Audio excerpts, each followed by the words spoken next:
Sore, Mbak Dea. Mbak Dea. Gimana Mbak tadi Mbak? Udah mau Indonesia aja. Di sini, Assalamualaikum warahmatullahi wabarakatuh. Sebelumnya, salam sejahtera. Sebelumnya, saya ingin berterima kasih sebesar-besarnya kepada kepolisian karena sudah memberikan saya kesempatan. Dan saya juga ingin meminta maaf kepada seluruh masyarakat Indonesia karena sudah membuat kegaduhan yang terjadi di mana-mana. Di sini saya hanya ingin kooperatif menjalani proses hukum yang ada. Saya juga berusaha untuk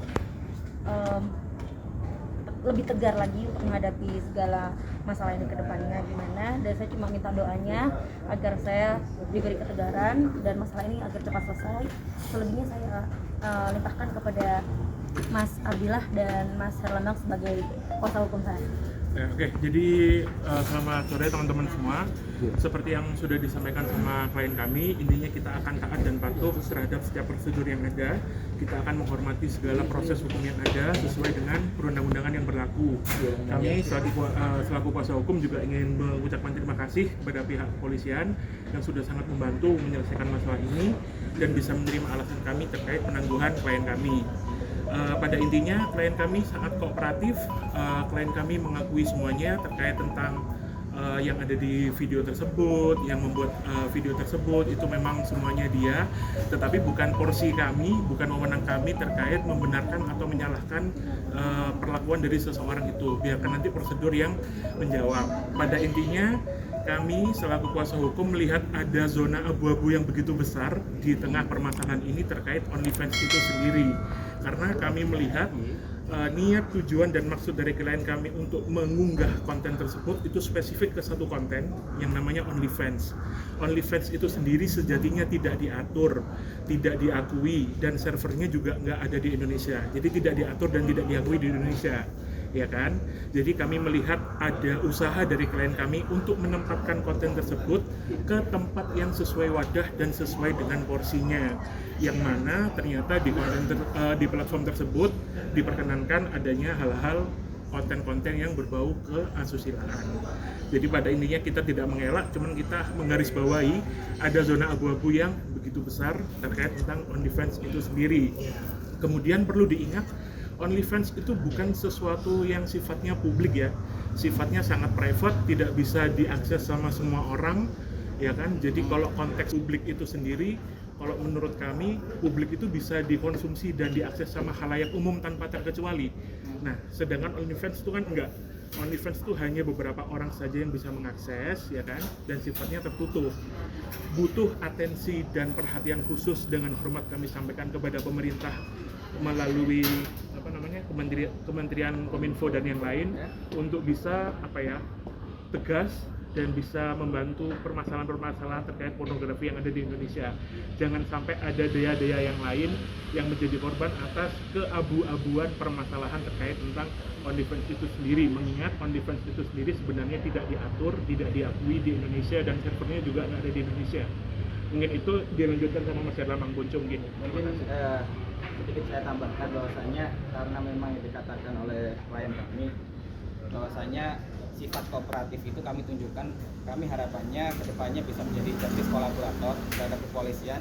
Bagaimana langkah selanjutnya, karena memang kita pasti tahu bersama kegaduhan ini muncul, ya kan, selanjutnya pasti akan merembet pada hal-hal sensitif lainnya. Makanya kami berusaha sangat untuk bisa kooperatif dalam permasalahan ini. Mungkin selanjutnya untuk sangkaan terhadap pasal yang disangka kepada klien kami, ya kan, yang jelas ada dua hal yang terkait, yakni terkait Undang-Undang ITE dan juga pornografi. Lebih jelasnya, ya kan, mungkin nanti bisa langsung dari pihak kepolisian komunikasi, ya kan, dari terkait bidang terkait untuk bisa menjelaskan lebih lanjut sangkaan-sangkaannya seperti apa. Dan ya, Bang, tadi ada sempat disinggung akan menjadi GC atau Justice Collaborator. Berarti artinya Mbak Dea ini akan mengungkap lebih banyak aktor-aktor atau siapa-siapa saja yang menjadi aktor di OnlyFans itu, khususnya di Indonesia sendiri. JC-nya itu terkait apa, bisa dijelaskan? Kalau spesifiknya mungkin kita belum bisa jawab secara detail, nanti tergantung dari kepolisian seperti apa. Yang pasti kita akan selalu hormat dan mematuhi segala prosedur yang ada. Nanti komunikasi dengan pihak kepolisian seperti apa, nanti hasilnya akan kita update.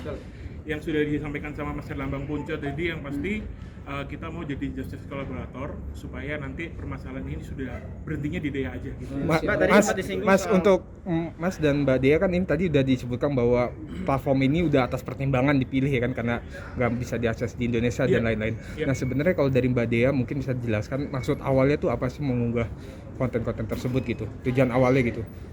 Ya untuk apa ya, untuk pribadi aja, karena ya klien kami merasa ini ada tempatnya sendiri, sesuai dengan porsinya, sesuai dengan wadahnya, seperti yang tadi saya sampaikan, tidak diatur dan tidak diakui di Indonesia. Hanya itu saja. Makanya kami juga ingin memberikan narasi seperti ini supaya ada pihak-pihak yang lain yang bisa membantu menyelesaikan perkara ini sebagaimana mestinya, entah dari pihak pemerintahan, entah dari pihak yang lain, bisa sama-sama membantu menyelesaikan Oh, masalah. artinya untuk koleksi. Nah, kalau untuk ada keuntungan nggak sih Mas kalau saya mengunggah di platform tersebut gitu, ada nggak sih?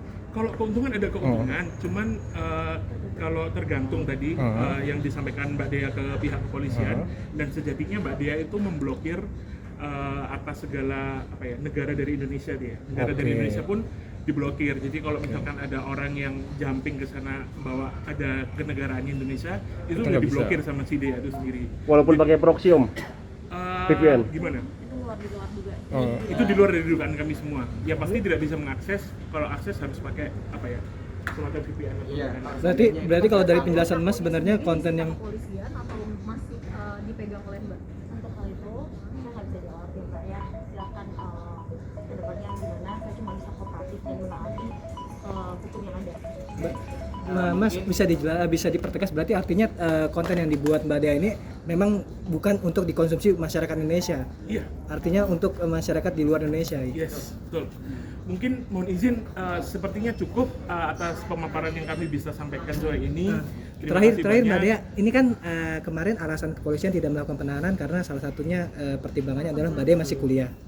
Nah, untuk kasus hukum sendiri gimana Mbak Dea terkait dengan kuliahnya, apakah terganggu atau? Itu masih belum bisa kita jawab. Nanti kita akan komunikasi lagi sama pihak-pihak yang terkait tentang universitas. Izin Mas, Mungkin cukup ya. apakah masih akan terus membuat konten di OnlyFans atau gimana? Enggak dong. Berarti bisa dibilang kapok. Aja udah di- Setidak-tidaknya ini menjadi pembelajaran untuk klien kami untuk lebih bijak. Peradilan nanti.